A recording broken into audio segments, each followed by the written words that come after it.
வருது வருது நம்ம மாநாடு, இது உழவனை சேர்த்திடும் மாநாடு, உரிமைகள் மீட்டிடும் மாநாடு, நம் உடைமைகள் காத்திடும் மாநாடு. உழவர் சொந்தங்கள் அனைவரும் வாருங்கள் குடும்பத்தோடு.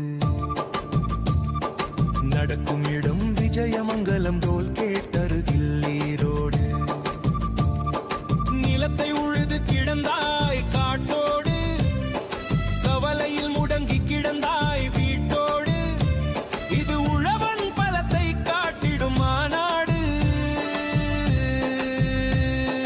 கலந்து கொள்ளுங்கள் உழவர் உறவுகளோடு. உழவன் ஒற்றுமையும் கோரிக்கையும் வெற்றி பெறும் எங்கும். உங்களை அழைக்குது தமிழக விவசாயிகள் பாதுகாப்பு சங்கம்.